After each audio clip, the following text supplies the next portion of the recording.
Every year, my son skips my birthday to celebrate his mother-in-law's, since hers falls the same week. This time, I stayed quiet, bought a $3 million villa with my hidden inheritance, and shared the photos. Within hours, my phone wouldn't stop ringing. I still remember the exact moment that notification hit my son's phone, 10:47 a.m. that Tuesday. By noon, my world was a symphony of frantic buzzing, angry texts, and desperate voicemails. By evening, I was the most talked about woman in Connecticut, and all it took was a $3.2 million house, a secret inheritance, and tearing down every single financial expectation my family had built around me. It all started 3 days earlier, on March 15th, my 64th birthday. 64 years of the same date, but somehow, according to my son, Brian, and his dear wife, Sarah, it still managed to sneak up on them. What a coincidence, too, that it always fell right in the middle of their annual spring getaway with Brian's mother-in-law, Patricia Wells, whose birthday conveniently landed on March 12th. I'm not stupid. I'd figured out this little dance about 5 years ago, the excuses getting flimsier each year. But this time, instead of my usual routine of subtle hints and not-so-subtle guilt trips, I decided on a different tactic. Absolute silence. I didn't mention my birthday once. Didn't send those pathetic little reminder texts about having the weekend free. I just smiled and waved as they packed their bags for their spa weekend in Vermont. The moment their car disappeared down my driveway, I picked up the phone and called my real estate agent. "Jennifer," I said, feeling a thrill of defiance, "find me the most beautiful waterfront property you can locate within 50 miles. Money is no object." She thought I was joking. For hours later, when we stood in the marble foyer of a stunning contemporary villa overlooking Long Island Sound, she realized I wasn't. The place was magnificent. Floor-to-ceiling windows, a gourmet kitchen that probably cost more than most people's cars, a master suite with its own fireplace and a deck that made you feel like you were floating above the water. "It's $3.2 million, Mrs. Thompson," Jennifer said carefully, like she was delivering bad news. "I'll take it." She blinked. "Don't you want to think about it? Maybe discuss it with your family." I almost laughed. When was the last time my family discussed anything with me? "Jennifer, I'm 64 years old, and I've been thinking for most of them. Why are the funds tomorrow?" That was Tuesday. By Wednesday afternoon, the deed was in my name.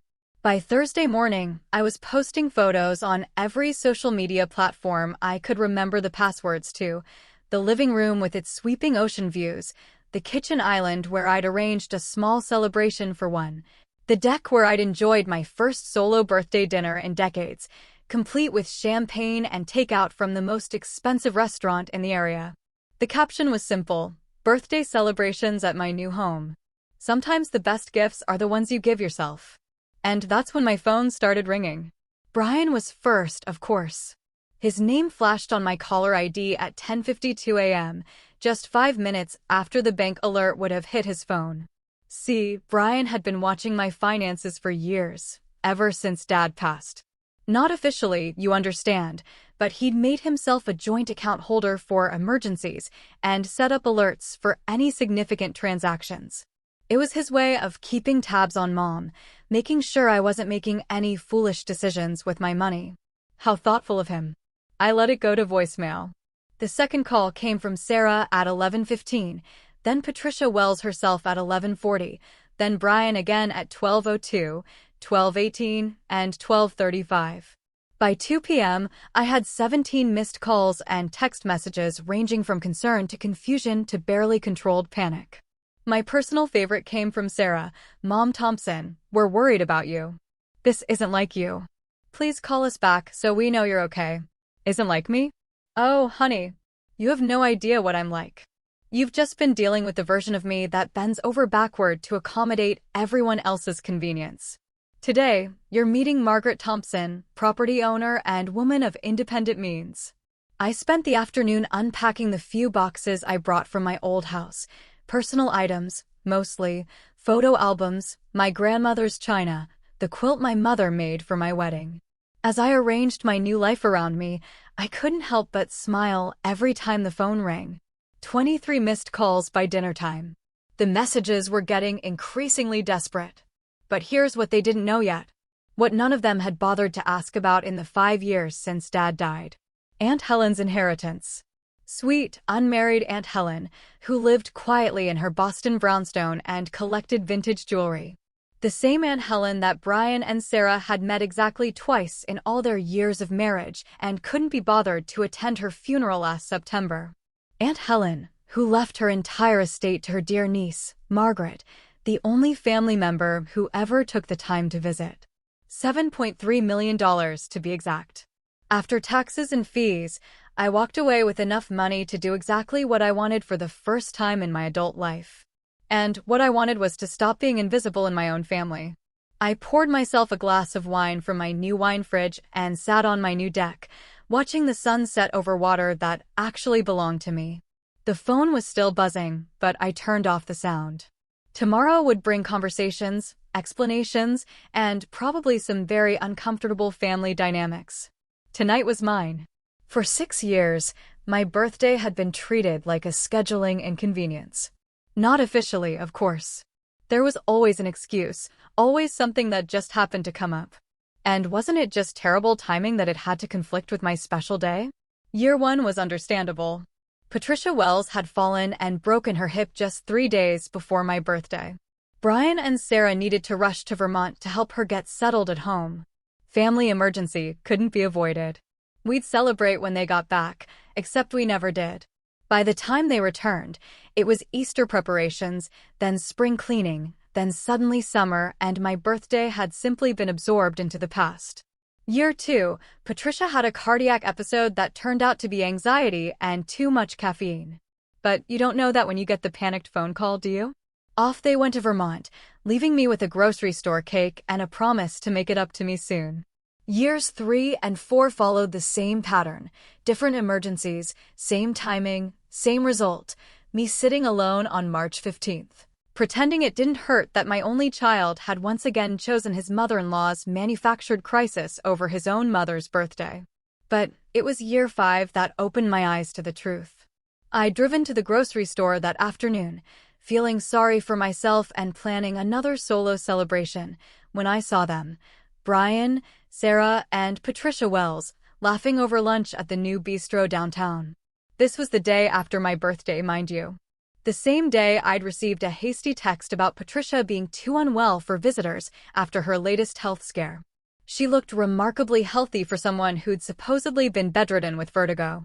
Healthy enough to be raising a champagne toast. Anyway, I sat in my car in that parking lot for 20 minutes. Watching my son celebrate someone else's mother, while his own had spent the previous day wondering if she'd done something wrong. Something to deserve being forgotten year after year. That's when I understood. This wasn't a series of unfortunate coincidences. This was a choice. Patricia Wells had decided that the second week of March belonged to her, and my son had decided that keeping his wife happy was more important than keeping his mother from feeling like a stranger in her own family. So this year, when March rolled around and I started seeing the familiar signs, the carefully casual mentions of Patricia not feeling well, and maybe we should plan something for later in the month, I made a choice too. I chose silence. Instead of my usual campaign of gentle reminders and hopeful suggestions, I said nothing. When Sarah mentioned they were thinking of visiting Patricia that weekend, I just smiled and said, "How nice for you." When Brian called to check if I had anything important planned for the 15th, I told him I was keeping my schedule flexible. They left Friday afternoon with guilty expressions and promises to call. I waved goodbye from my porch and immediately called Jennifer, my real estate agent. Now, sitting in my new villa, with my feet up on furniture that had never seen the inside of a family gathering I wasn't invited to, I couldn't help but appreciate the irony.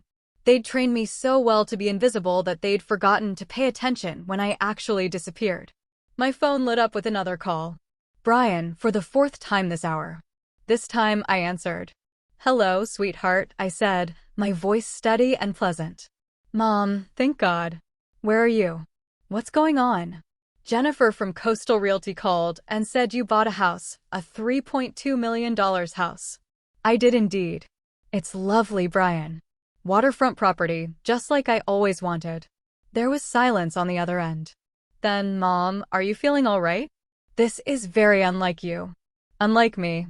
There was that phrase again, as if I was some predictable little mouse who couldn't possibly make a decision without committee approval. I'm feeling wonderful, actually. The best I've felt in years. How's Patricia's birthday celebration going? Another pause. It's fine, but Mom, we need to talk about this house purchase. This is a major financial decision. You should have consulted with us first. Should I? Why? Because you're not thinking clearly. You don't just buy a $3.2 million house on impulse. I walked to my new windows and looked out at the water. A sailboat was gliding past, its white sails catching the late afternoon sun. Who says it was an impulse? Mom, you can't afford this. Dad's life insurance was comfortable, but not $3.2 million comfortable. What were you thinking? And there it was. The assumption that had driven so much of our relationship over the past few years. Brian had decided that I was financially fragile, emotionally fragile, probably mentally fragile, too. A woman who needed to be managed and protected from her own poor judgment. Brian, I said softly, there are quite a few things about my financial situation that you don't know. What's that supposed to mean? It means I'm not the helpless widow you've been treating me like, and this conversation is far from over. But right now, I have a new house to enjoy and a birthday to celebrate. Mom, wait. I hung up. The phone started ringing again immediately. I turned it off and poured myself another glass of wine. Tomorrow would bring more difficult conversations, but tonight was still mine. The inheritance that changed everything had been sitting in my bank account for 6 months before I even told Brian that Aunt Helen had died. I know how that sounds. What kind of person doesn't mention that a relative has passed away?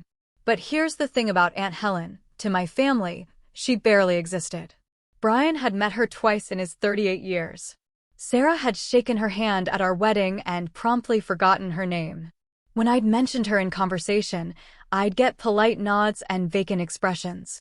Helen was my father's sister, a woman who'd chosen career over marriage back when that was still considered scandalous.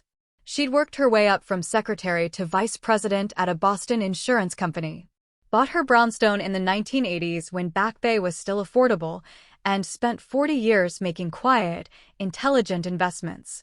I was the only family member who visited her regularly. Every other month, I'd drive to Boston, and we'd spend the weekend together. We'd go to museums, try new restaurants, walk through the public garden. She'd tell me about her travels, her art collection, her complicated relationship with our father, who'd never quite forgiven her for refusing to settle down properly. Helen was sharp, funny, and completely unapologetic about living life on her own terms, everything I'd been raised to think women shouldn't be. When she was diagnosed with pancreatic cancer last May, I was the one who sat with her through chemotherapy appointments. The one who helped her organize her affairs when it became clear the treatments weren't working. The one who held her hand when she died on a quiet Tuesday morning in September. Brian and Sarah sent flowers to the funeral.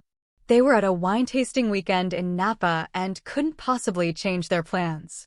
After the service, Helen's lawyer, Marcus Reed, asked me to stay behind. Helen left very specific instructions about her estate, he said, handing me a sealed envelope. She wanted you to read this privately. Inside was a letter in Helen's precise handwriting. Dearest Margaret, if you're reading this, I'm gone, and you're probably sitting in Marcus's office trying not to cry in front of a stranger. Stop it. I lived exactly the life I wanted to live, and I have no regrets. What you need to know is this. I've left you everything. The house, the investments, the art collection, all of it. Not because you're my only living relative, but because you're the only one who ever saw me as a person rather than an obligation or an embarrassment. I've been watching your family dynamics for years. And I need you to understand something.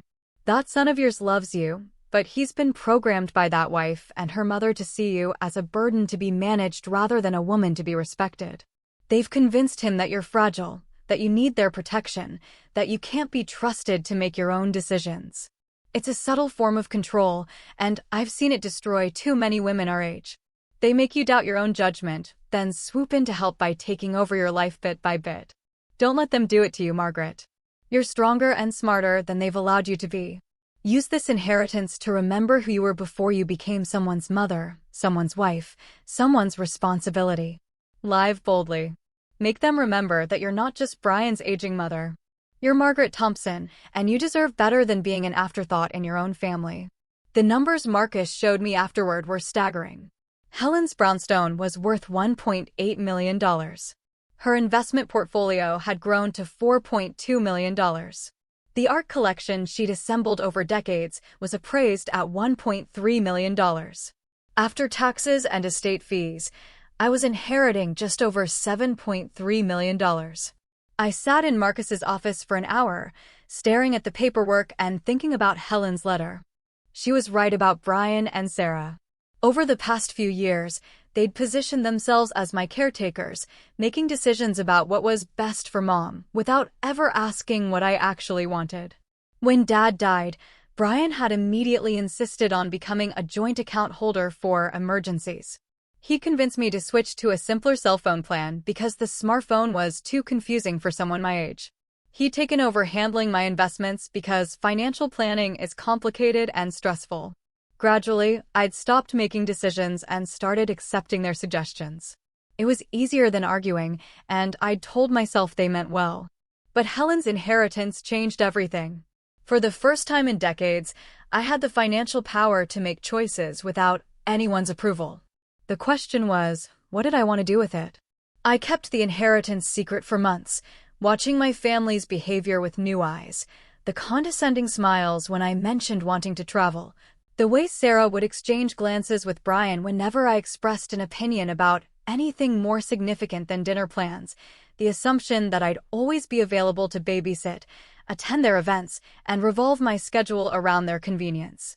And then came this March, with the familiar pattern of my birthday being sacrificed to Patricia Wells's latest drama. And I knew exactly what I wanted to do. I wanted to stop being invisible. The villa purchase was just the beginning, a statement that Margaret Thompson was no longer accepting a supporting role in her own life. Brian's panicked phone calls and Sarah's worried texts were proof that the message had been received loud and clear. But they had no idea what else was coming. Helen's brownstone was still sitting in my portfolio, along with several investment properties I hadn't mentioned. The art collection was in storage, waiting for me to decide where to display it. And the remaining $4 million was earning interest while I planned the next phase of my newly independent life. My phone buzzed with yet another text from Brian. "Mom, we're coming home early. We need to talk about this house situation. Don't make any more major decisions until we get there." I smiled and typed back, "Take your time. I'm not going anywhere." But I didn't mention that I was meeting with a financial advisor tomorrow to discuss expanding my property portfolio, or that I'd made appointments with 3 different travel agents to plan the European tour I'd been dreaming about for years. Some surprises were worth waiting for. Brian arrived at my new villa at 7:03 a.m. Saturday morning, a full day and a half early from his Vermont getaway. He stood on my new front porch looking like a man who'd driven through the night, which, judging by his wrinkled clothes and blurry eyes, he probably had. "We need to talk," he said without preamble. "Good morning to you too, sweetheart. Come in. I'll make coffee." He followed me through the marble foyer into the kitchen, his eyes darting around like he was cataloging evidence of my mental breakdown. I busied myself with the coffee maker, a gleaming stainless steel machine that probably cost more than his monthly mortgage payment. "Mom, this is insane. You can't just buy a $3.2 million house without discussing it with anyone. What were you thinking?" I measured coffee grounds carefully, taking my time. I was thinking that I'm a grown woman with my own money who wanted to buy a house. "Would you like cream with your coffee? Don't be flippant. This is serious. Do you have any idea what kind of financial commitment you've made? The property taxes alone on this place will be astronomical. About $32,000 annually," I said calmly. "Already budgeted for." Brian stared at me. "How could you possibly budget for that?" "Mom, Dad's life insurance was $400,000. Even with your savings and Social Security, you don't have this kind of money." And there it was, the moment I'd been waiting for. My dear son had been so busy managing my finances from his perspective that he'd never bothered to learn what my actual financial situation was. Brian, when was the last time you looked at my bank statements? Actually looked, not just monitored for unusual activity. I checked for any large withdrawals or suspicious transactions to protect you from scams or poor decisions. To protect me? How thoughtful. I poured coffee into 2 mugs and handed him one. What you've been doing is monitoring my spending without understanding my income. What's that supposed to mean? I sat down at the kitchen island, gesturing for him to join me. Through the floor-to-ceiling windows, Long Island sounds sparkled in the morning sun. A perfect day for uncomfortable conversations. It means that for the past 6 months, you've been treating me like a fixed-income senior citizen who needs to be protected from her own financial impulses. What you didn't know is that I inherited $7.3 million from Aunt Helen. Brian's coffee mug stopped halfway to his lips. What? Aunt Helen passed away in September. She left me everything. That's impossible. Aunt Helen she was nobody. She worked for an insurance company. She was vice president of that insurance company for 20 years. She also owned prime real estate in Boston and had a very impressive investment portfolio. But you wouldn't know that because you never bothered to get to know her. Brian set his mug down with shaking hands. $7 million, and you didn't tell me? Should I have? You've spent the last 5 years convincing me that I'm not capable of making my own financial decisions. Why would I consult with someone who thinks I need supervision to buy groceries? I never said that. You didn't have to say it, Brian. You've been treating me like an incompetent child since your father died. Joint bank accounts so you can monitor my spending. Simplified phone plans because technology is too confusing for someone my age. Investment management because financial planning is too stressful for me. His face was flushing now, the way it used to when he was caught in a lie as a teenager. I was trying to help. Sarah said that seniors often make poor financial decisions, that family should step in before what?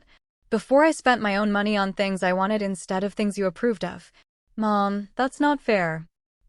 We've never tried to control your spending.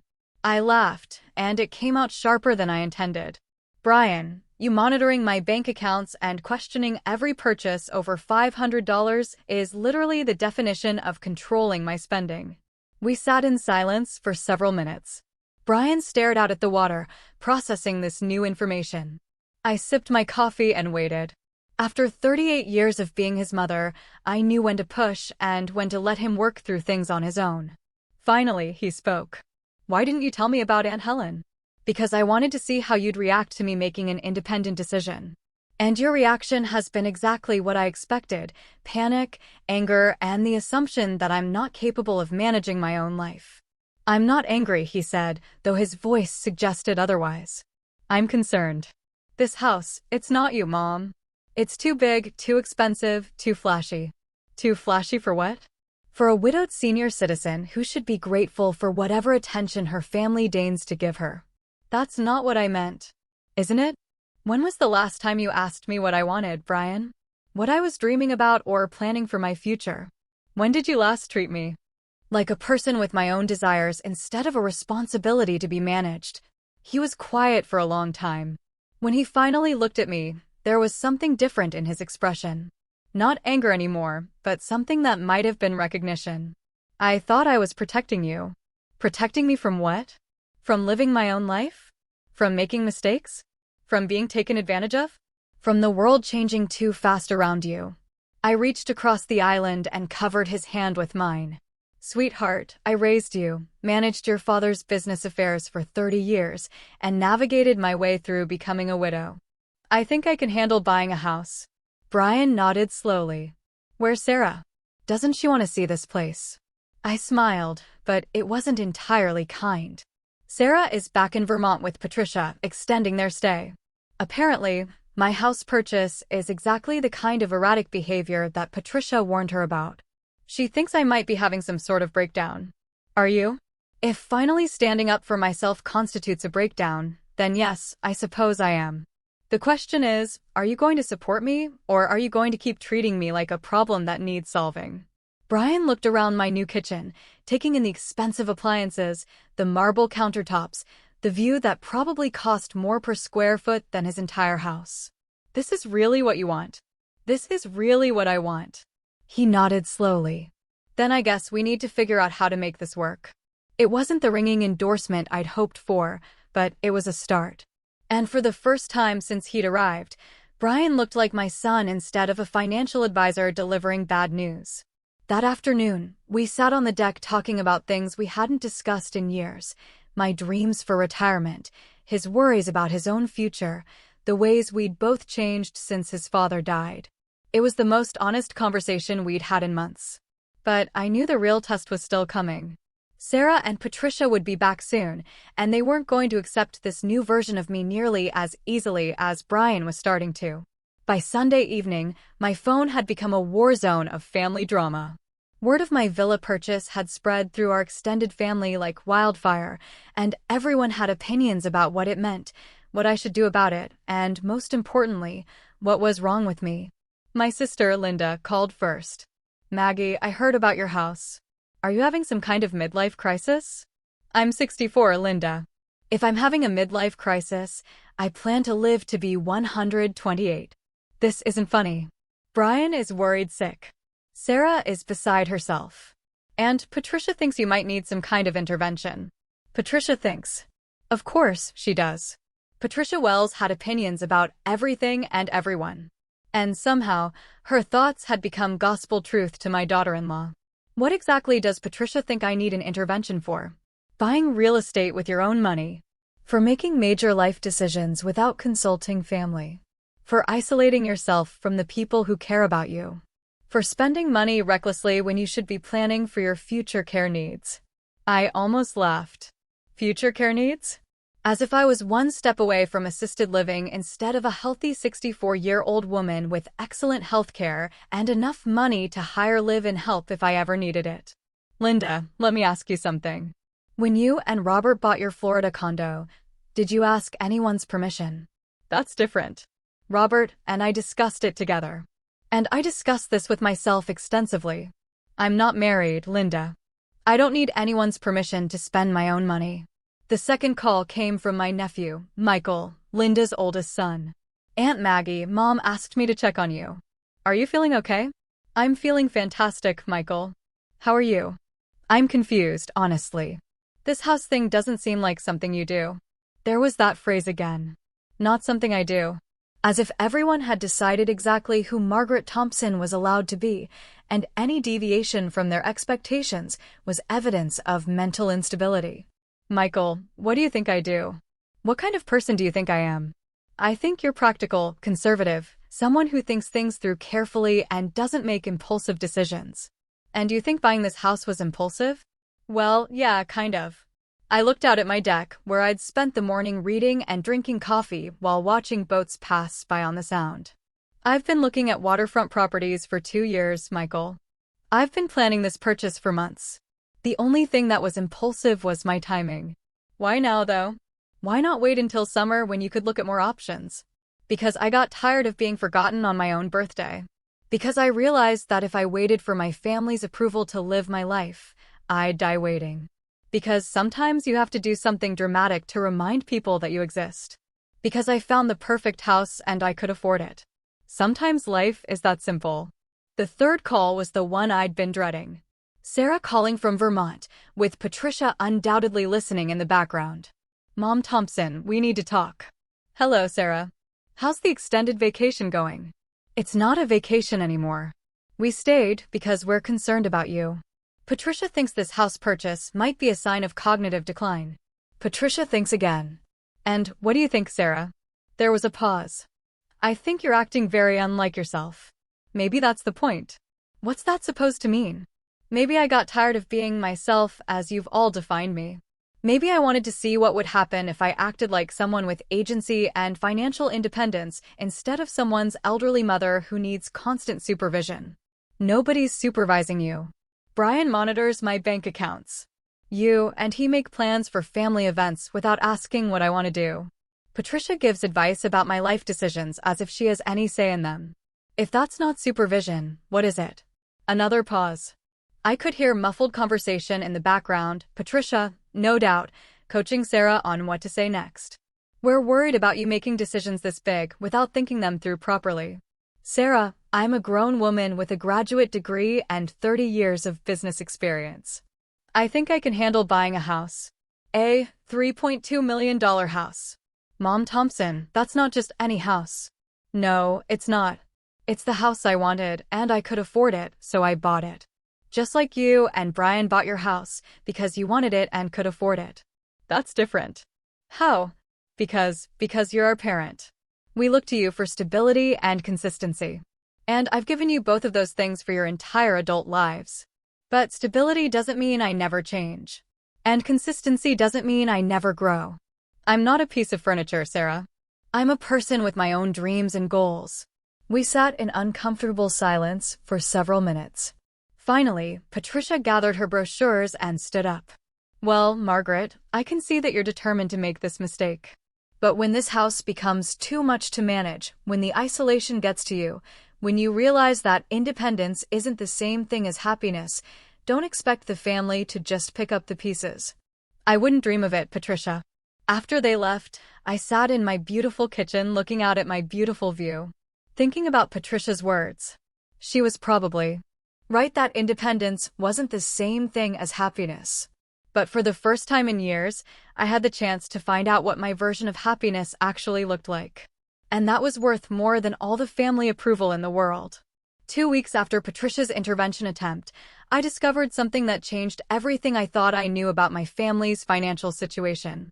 I was cleaning out Dad's old desk, finally ready to tackle the paperwork I'd avoided for 3 years, when I found a manila folder tucked behind the warranty information for appliances we no longer owned. The tab was labeled Brian, private in my late husband's careful handwriting. Inside were bank statements, loan applications, and correspondence that painted a very different picture of my son's financial stability than the one he'd been presenting to me. Brian owed $47,000 in credit card debt. His mortgage was 3 months behind. And most shocking of all, he'd taken out a second mortgage on his house, using me as a cosigner, forging my signature on documents dated just 2 months after his father's funeral. I sat in Dad's old chair, staring at the evidence of my son's deception, feeling like I was looking at a stranger's life. The Brian I knew was responsible, conservative with money, someone who'd inherited his father's careful approach to finances. This Brian was desperate, reckless, and apparently willing to commit fraud to solve his problems. The worst part wasn't the money, though. It was the dates. Every single financial crisis in these documents coincided with one of Patricia Wells's mysterious health emergencies. Every rushed trip to Vermont, every canceled birthday celebration, every family event that had been postponed or moved to accommodate Patricia's needs had happened during months when Brian's financial situation was deteriorating. I pulled out my phone and called Marcus Reed, Aunt Helen's lawyer, who'd handled my inheritance. Marcus, I need you to run a credit check on my name. I think someone may have been using my identity for loan applications. 3 hours later, I had the full picture.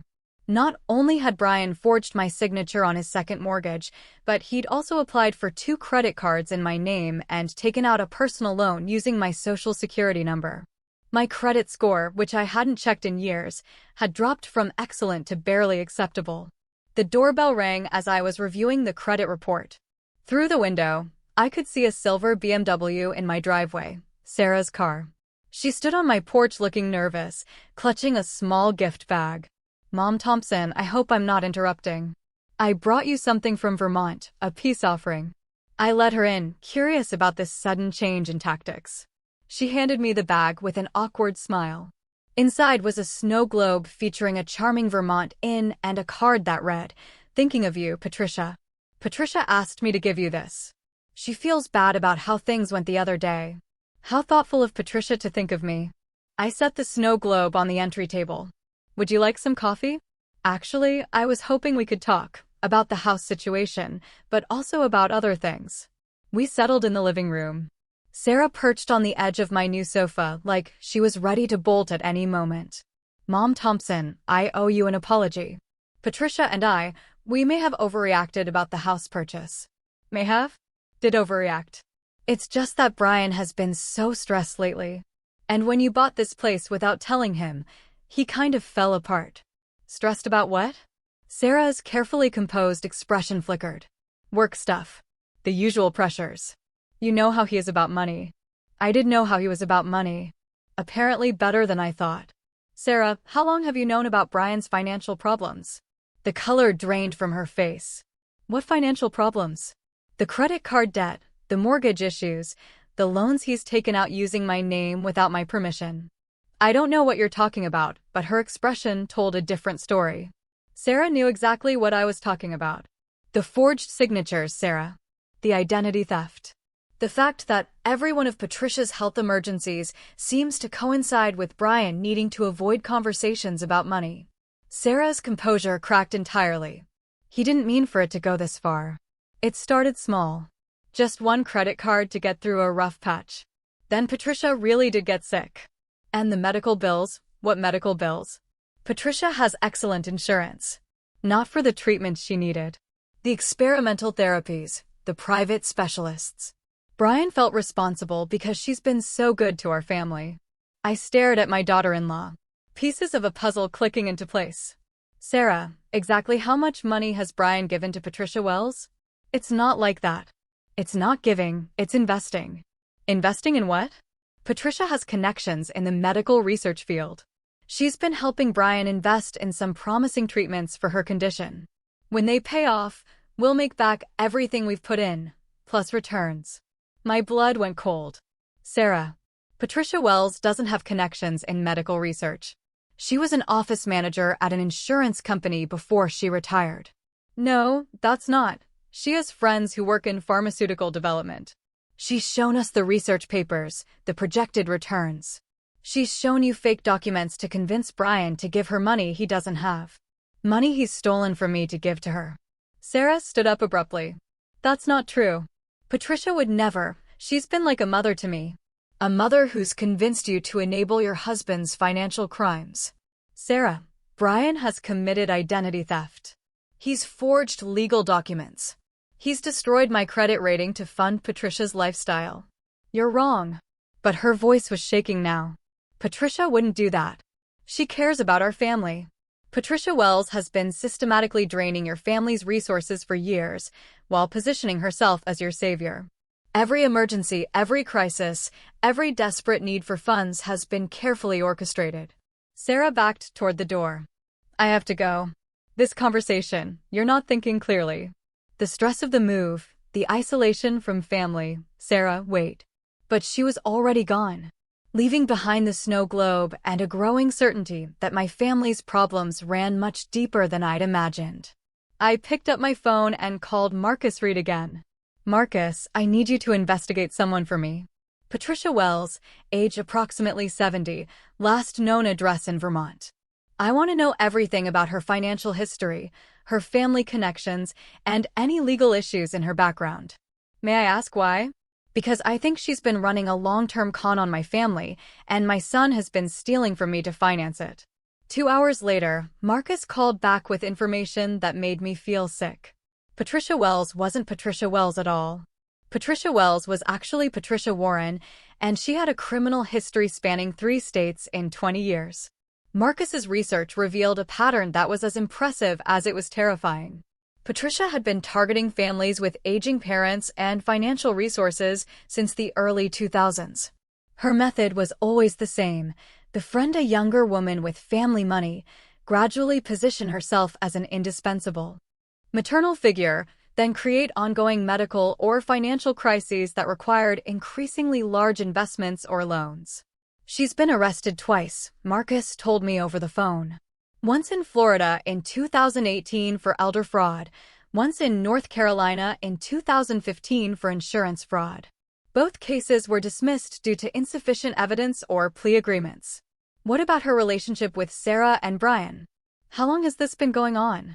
Based on the financial records you gave me, the first loan your son took out was in September 2019. That's also when the first Patricia Wells medical emergency appeared on your family calendar. For years.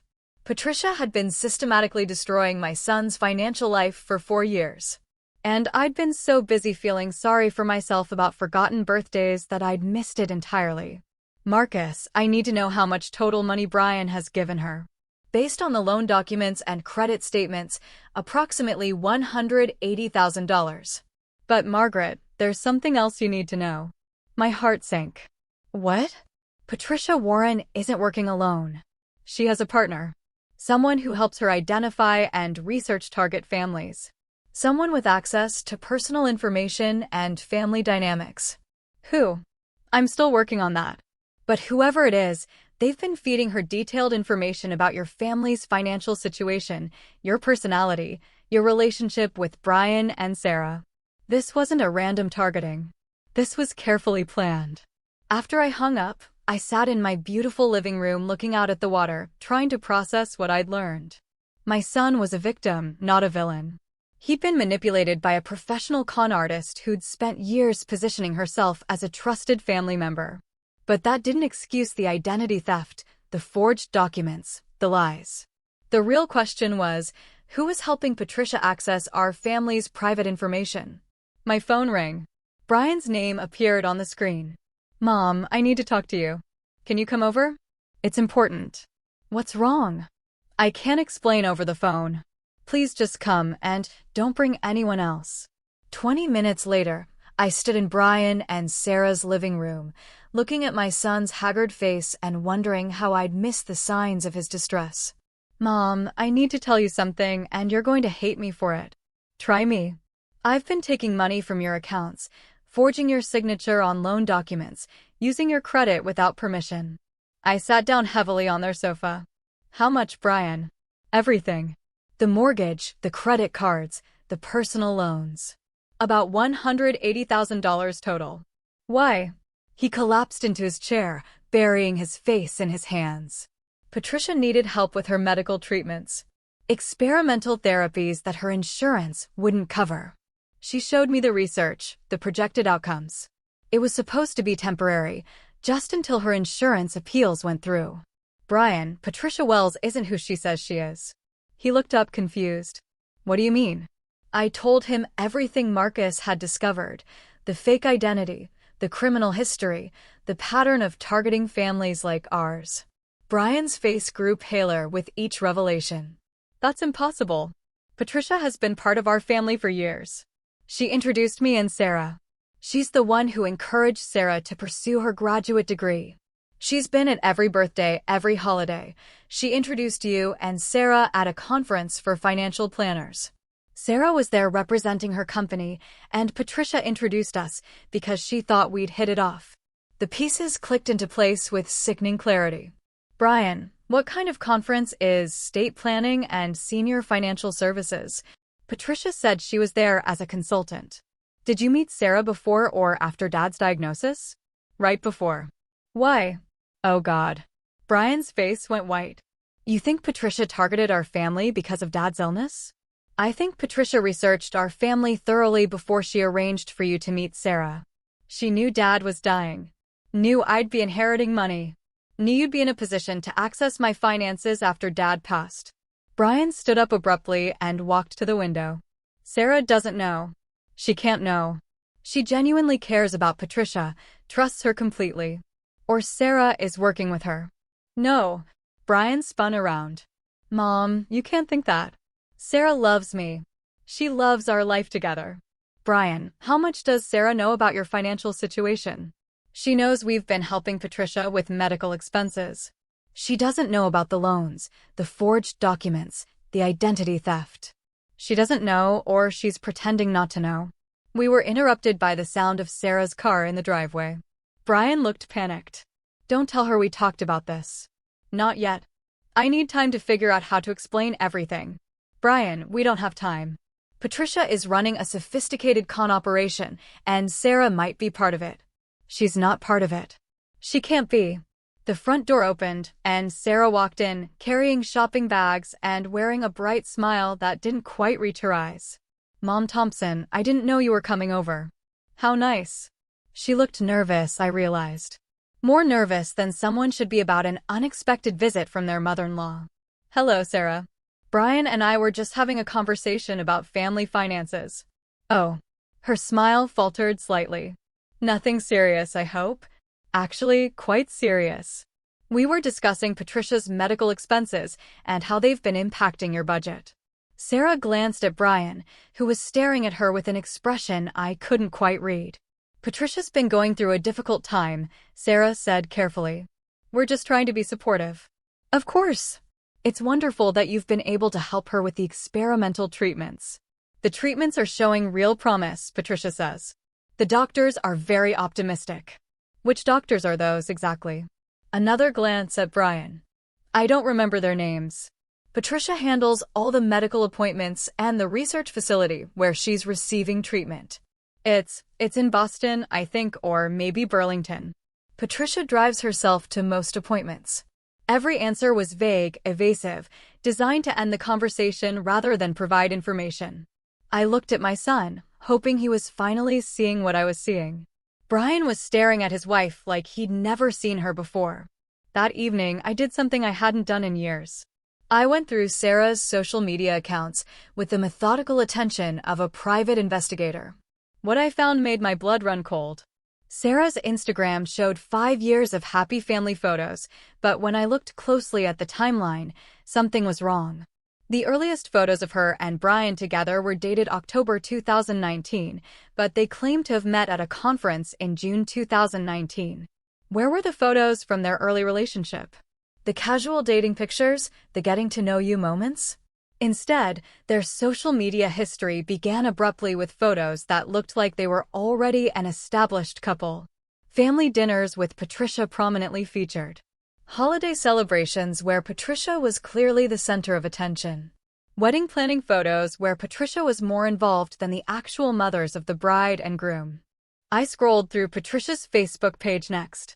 Her profile claimed she'd lived in Vermont her entire life, but her tagged locations told a different story. Photos from Florida, North Carolina, and Georgia, all within the past 10 years. Always with different families, always positioned as a beloved family friend or adopted grandmother. In one album labeled My Florida Family, Patricia was celebrating Christmas with a couple and their teenage daughter. She was wearing the same necklace she'd worn to Brian and Sarah's wedding. In another album from North Carolina, she was at a graduation party surrounded by young adults who called her Grandma Pat in the photo comments. The pattern was clear once you knew what to look for. Patricia inserted herself into families, became indispensable, then slowly drained their resources before moving on to the next victims. But Sarah's role in this was still unclear to me. Was she a victim like Brian, or was she Patricia's partner in crime? The answer came at 11:30 p.m. when my security system alerted me that someone was in my driveway. Through the window, I could see Sarah's car parked at the bottom of my drive, with the engine running and the headlights off. She sat in the driver's seat for several minutes, clearly having a phone conversation. Then she got out and walked around the side of my house toward the deck. I watched from the darkness of my living room as she tried the sliding door that led from my deck into the kitchen. When it didn't open, she pulled out her phone and made another call. I couldn't hear the conversation, but her body language was agitated, frustrated. After 10 minutes, she returned to her car and drove away. The next morning, I called Marcus Reed. Marcus, I need you to run a background check on Sarah Mitchell. That was her maiden name before she married Brian. Any particular reason? I think she might be working with Patricia Warren. I need to know if Sarah is who she claims to be. The results came back within hours, and they confirmed my worst fears. Sarah Mitchell had never worked for the financial services company she claimed to represent. The university degree she'd shown Brian was fake. Her employment history was fabricated. Even her age was a lie. She was actually 38, not 32, as she'd told Brian. Most damning of all, Sarah Mitchell had been living in North Carolina in 2015, in the same city where Patricia Warren had been arrested for insurance fraud. Margaret, Marcus said when he called with the results, I think your daughter-in-law is Patricia Warren's daughter. The room seemed to tilt. Her daughter? Patricia Warren has a daughter named Sarah Warren, born in 1985. The physical description matches your daughter-in-law perfectly. They've been working together for at least 8 years, possibly longer. I sat down hard on my kitchen stool, staring out at the water while my world rearranged itself around this new information. Brian hadn't been targeted randomly. He'd been hunted by two professional con artists who'd spent months, or maybe years, researching our family, identifying our vulnerabilities, and positioning themselves to maximize their access to our resources. The woman he'd fallen in love with, married, and built a life with was a stranger. Worse than a stranger, she was a predator who'd been systematically destroying his financial future while pretending to love him. My phone rang. Brian's name on the screen. Something's wrong. Sarah left early this morning and hasn't come back. She's not answering her phone. I found some papers in her dresser drawer, and I think I need to show them to you. What kind of papers? Bank account statements for accounts I didn't know existed. Credit reports with my name on them for debts I never authorized. And photos, Mom. Photos of our house, our cars. Documents from Dad's estate. It looks like she's been documenting everything. Brian, don't touch anything else. Don't move those papers. Don't call Sarah. Don't do anything until I get there. Mom, what's happening? What's going on? I'll explain everything when I see you. But Brian, you need to prepare yourself. Sarah isn't who you think she is. When I arrived at Brian's house, he met me at the door, looking like he'd aged 10 years overnight. In his hand was a manila folder filled with evidence that Sarah had been systematically documenting our family's assets, habits, and vulnerabilities for years.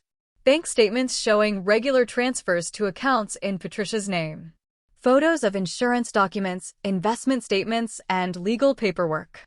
Even pictures of me at family gatherings, annotated with notes about my personality, my relationship with Brian, and my potential access to family resources.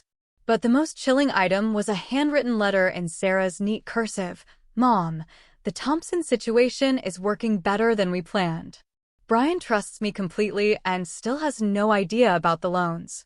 His mother is more suspicious than we anticipated, but her recent house purchase suggests she has significant hidden assets. We need to accelerate the timeline before she starts asking too many questions. The inheritance from the aunt was larger than we estimated. If we can get access to those funds, this will be our biggest score yet. Brian read the letter with shaking hands. When he finished, he looked at me with eyes full of betrayal and pain. She never loved me. No, sweetheart. I don't think she did. Our entire marriage was a lie. I'm afraid so. He crumpled the letter and threw it across the room. How could I be so stupid? How could I not see this? Because you're a good person who trusted someone you loved.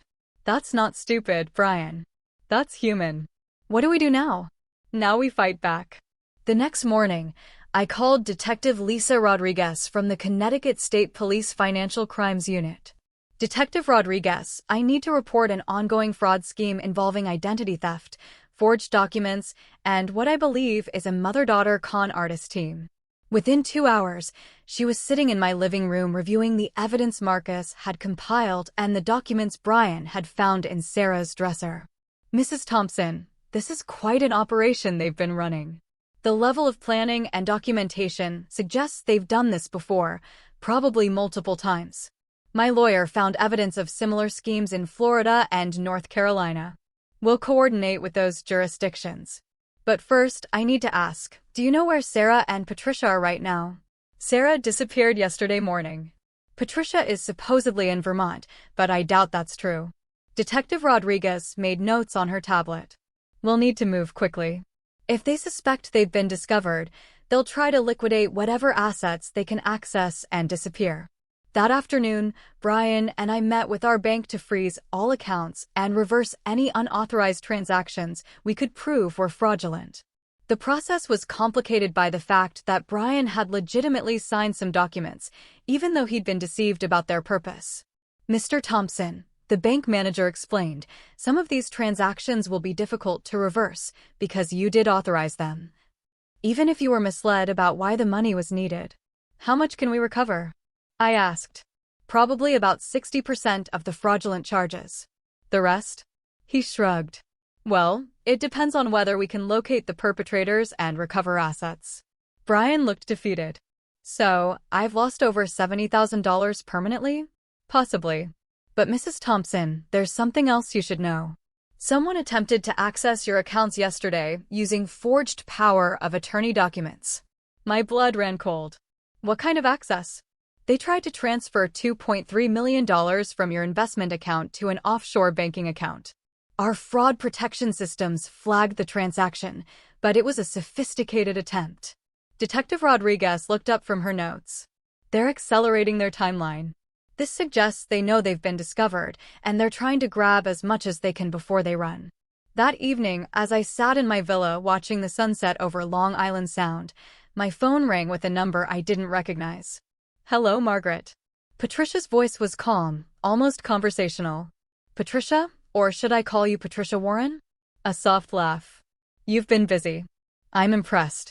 Most of our families never figure it out until it's too late. Most of your families. How many people have you done this to? Does it matter? What matters is that you and I need to have a conversation. I don't think we do. Oh, but we do.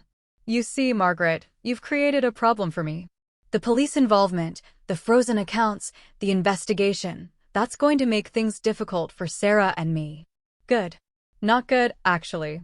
Because here's what you need to understand. I know things about your family that you don't. Things that could be very embarrassing if they became public. My heart started racing. What kind of things? Your late husband's business dealings, for instance. Some very questionable tax strategies, some partnerships that weren't entirely legal. Would you like me to share those details with the IRS, or perhaps with the local newspaper? You're bluffing. Am I, Margaret? Did you ever wonder why your husband left you such a large estate? Did you ever ask where all that money came from? I felt sick. My husband was an honest businessman. Your husband was a tax evader who used shell companies to hide income for 15 years. I have documentation that would destroy his reputation and probably result in significant tax penalties for his estate. Your estate, Margaret. The room was spinning. What do you want? I want you to call off the investigation. I want the frozen accounts released. And I want a cashier's check for $3 million as a gesture of goodwill. Or I release information that will destroy your family's reputation and probably land your son in prison as an accessory to his father's crimes. Brian doesn't know anything about his father's business. Doesn't he? He signed a lot of documents over the years, Margaret. Power of attorney forms, investment authorizations, tax papers. If I can prove he knew about the illegal activities, he becomes criminally liable. My hands were shaking. You planned this from the beginning. I plan everything, Margaret. That's why I'm good at what I do. So, if I pay you, then Sarah and I disappear and your family's secrets stay buried. Everyone wins. I need time to think. You have 24 hours. I'll call you tomorrow evening with wire transfer instructions. After she hung up, I sat in the darkness for a long time, trying to decide what kind of woman I was. The old Margaret would have paid, would have protected her family's reputation at any cost, would have sacrificed herself to keep Brian safe. But the new Margaret, the one who'd bought a $3.2 million villa and discovered her own strength, had a different idea. I called Detective Rodriguez. Detective, I just received a blackmail demand from Patricia Warren. I think it's time to set a trap. The trap we set was elegant in its simplicity. Detective Rodriguez arranged for me to wear a recording device during Patricia's final call. We also set up surveillance at 3 locations where Patricia might try to collect the money she demanded. But first, I had to have the hardest conversation of my life with my son. Brian, there are some things about your father's business that I need to tell you. We sat in my living room, the late afternoon sun streaming through the windows, while I explained about Dad's tax evasion, the shell companies, and the questionable business practices that had built our family's wealth. I'd found out about it 2 years before he died, I told Brian. He'd been terrified that the IRS would discover the hidden income, that we'd lose everything. He'd spent the last years of his life trying to legitimize the money through careful investments and charitable donations. Brian was quiet for a long time. Did you know when you were married to him? Not until the end. I handled some of the business paperwork, but he kept the illegal activities separate from the legitimate business. I signed documents without understanding what they really meant. Like I did with Sarah. Exactly like that. Are we going to prison, Mom? I don't know. But I'm not paying blackmail money to find out. Whatever consequences we face, we'll face them honestly. That evening, Patricia called exactly on schedule. With Detective Rodriguez listening from another room and recording equipment capturing every word, I let Patricia lay out her demands one final time. Have you made your decision, Margaret? I have. The answer is no. Silence on the other end. Then I don't think you understand the consequences. I understand them perfectly. You're going to release information about my husband's tax evasion. You're going to try to implicate Brian in crimes he didn't commit. You might succeed in destroying our reputation and costing us a lot of money. Then why are you refusing to pay? Because I'm done being afraid, Patricia. I'm done letting people control me with threats and manipulation. If my husband broke the law, then there will be consequences. If Brian and I have to face financial penalties or even criminal charges, then we'll face them. But I will not give you one more dollar to maintain the illusion that my life is perfect. You're making a mistake, Margaret. Maybe, but it's my mistake to make. You'll regret this. I doubt it. You see, Patricia, you made one critical error in your assessment of my family. What's that? You assumed that I cared more about protecting my reputation than protecting my dignity. You were wrong. I hung up. Within hours, Patricia made good on her threats. The local newspaper received an anonymous package containing documentation of Dad's business irregularities. The IRS received copies of the same information. Brian and I spent the next week meeting with lawyers, accountants, and tax specialists. The damage was significant. I had to pay $1.8 million in back taxes and penalties. Brian faced potential criminal charges for signing documents related to the illegal activities, though his lawyer was confident that his lack of knowledge would protect him from prosecution. But something unexpected happened during those terrible weeks of legal meetings and financial reckonings. Brian and I grew closer than we'd been in years. Without the weight of secrets between us, without the manipulation of Patricia and Sarah, we rediscovered the relationship we'd lost after his father died. I'm sorry, Mom, he said one evening as we sat on my deck watching the sunset. For everything, the identity. Theft, the lies, the way I treated you like you couldn't handle your own affairs. I'm sorry, too, for keeping secrets about your father's business. For letting you struggle with Sarah's manipulation without realizing what was happening. Do you think we'll get through this? I know we will. We might be poorer and certainly wiser, but we'll get through it. 3 months later, Detective Rodriguez called with news about Patricia and Sarah. We found them in Mexico, she said. They'd been running the same con on a wealthy family in Guadalajara. The Mexican authorities arrested them, and they'll be extradited to face charges here. What kind of charges? Wire fraud, identity theft, extortion, conspiracy. If convicted, they're looking at significant prison time. And the money? We recovered about $400,000 in various accounts. It's not everything, but it's something. Brian got his life back slowly. The divorce was finalized without contest since Sarah couldn't appear in court while fighting extradition. He sold the house that held too many painful memories and bought a smaller place closer to my villa. I kept the waterfront property, not because I needed all that space, but because it represented something important, the moment I stopped apologizing for taking up room in my own life. Now, a year later, I wake up every morning in my beautiful bedroom overlooking Long Island Sound, and I think about the lessons I learned from Patricia Warren and her daughter. They taught me that some people will see kindness as weakness, generosity as stupidity, and love as an opportunity for exploitation. They showed me that the people closest to us can sometimes hurt us the most, not because they hate us, but because they've learned to see us as resources rather than people. But most importantly, they taught me that dignity isn't something you can buy or protect by avoiding conflict. Dignity is something you claim by refusing to let others define your worth, your capabilities, or your choices. I'm 65 now. Brian visits twice a week, and we're building a relationship based on honesty rather than assumptions. I've started traveling, taking art classes, and making friends who see me as Margaret, not someone's mother or widow or responsibility. Sometimes the best revenge isn't getting even. Sometimes it's simply refusing to stay small in a world that keeps trying to shrink you. The villa purchase that started this whole mess wasn't really about the house. It was about claiming space, demanding attention, and insisting on my right to exist as a complete person rather than a convenient afterthought.